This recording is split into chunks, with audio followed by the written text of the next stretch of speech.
65,000 रुपये के जो है होंडा शाइन गाड़ी खरीदी जाती है, 15,000 रुपये कैश दिया जाता है और वारदात को अंजाम देने के बाद 20,000 रुपये और देने की बात कही जाती है। इस प्रकार से पूरी डीलिंग होती है। डील फाइनल होने के बाद दोनों भाई आते हैं, उप सरपंच के ऊपर गोलियों से हमला कर उसकी जान लेकर वहां से फरार हो जाते हैं। छत्तीसगढ़ में सुपारी किलिंग का एक मामला निकलकर सामने आया है जिसका पर्दाफाश हो चुका है। दरअसल आपको बता दूं कि कोरबा में सुपारी किलिंग की गई थी, उप सरपंच की गोली मारकर हत्या कर दी गई थी। जब ये पूरी वारदात हुई उसके बाद पुलिस इस वारदात की जांच में लग गई।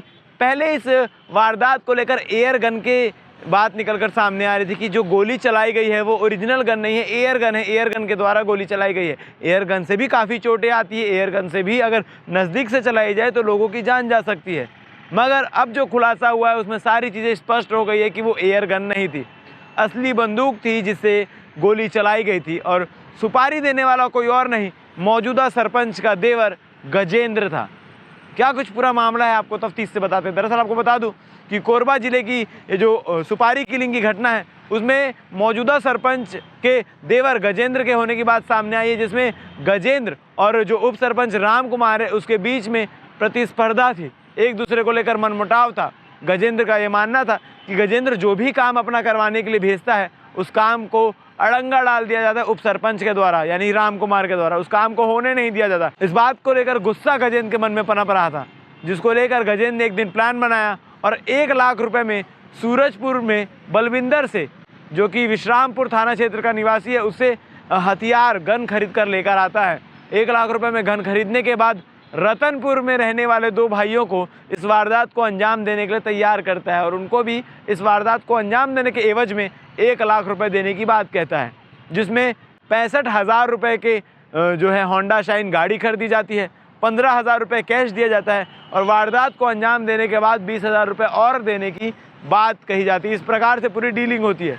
डील फाइनल होने के बाद दोनों भाई आते हैं, उप सरपंच के ऊपर गोलियों से हमला कर उसकी जान लेकर वहां से फरार हो जाते हैं। गोली लगने के बाद जो उप सरपंच है उसका इलाज अस्पताल में चल रहा था। 10 दिन बाद उप सरपंच राम कुमार ने अस्पताल में अपना दम तोड़ा, मतलब उसकी मृत्यु 10 दिन के बाद हुई। अब इस पूरे मामले को लेकर पुलिस लगातार जांच कर रही थी। धीरे धीरे करके परत दर परत कहानियां निकलकर सामने आती गई, एक के बाद एक चेहरे निकलकर सामने आते गए और इस पूरे मामले को लेकर कोरबा पुलिस ने 6 लोगों को हिरासत में लिया है और हिरासत में लेने के बाद प्रेस कॉन्फ्रेंस के माध्यम से 6 लोगों को पत्रकारों के सामने रखा गया और पूरी वारदात के बारे में बताया। इस पूरी कहानी, इस पूरी डिटेल जो मैं आपको बता रहा हूँ, इसकी कहानी से लेकर तमाम वीडियो हमारे कोरबा के एक सहयोगी अविनाश द्वारा हमें दिया गया, जिसके माध्यम से मैं आप तक ये कहानी और ये जानकारी पहुंचा पा रहा हूं। आप इस पूरे मामले को लेकर क्या कहना चाहेंगे कमेंट सेक्शन में कमेंट करके बता सकते हैं। इस मामले को लेकर एसपी कोरबा क्या कह रहे हैं आप आगे वीडियो में सुनिए। रामपुरथा में गोली कांड हुई थी, ये पूरा मामला क्या है, कितने आरोपी पकड़े गए?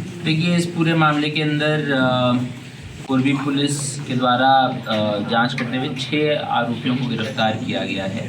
इसके अंदर घटना का मुख्य मास्टरमाइंड गजेंद्र है, जो कि सरपंच, जो वर्तमान सरपंच है, उनका देवर है और उसको जो उप सरपंच है राम कुमार, उसके साथ एक प्रतिद्वंद्विता की स्थिति निर्मित हुई। उसके कामों को नहीं किया जा रहा था, ऐसे उसके मन में भाव था और उसने राम कुमार को मरवाने के लिए 1 लाख रुपए के अंदर एक वेपन को खरीदा बलिंदर नाम के एक युवक से, जो कि सूरजपुर का निवासी था, विश्रामपुर थाने का।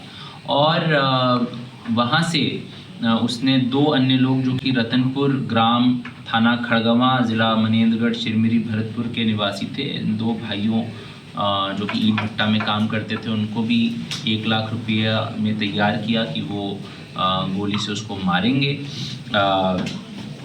इन लोगों ने उस पैसे से 65,000 रुपये की एक होंडा शाइन गाड़ी खरीदी, 15,000 रुपये नकद दिए और 20,000 रुपये काम होने के बाद देने की बात इन दोनों पक्षों के बीच में हुई थी।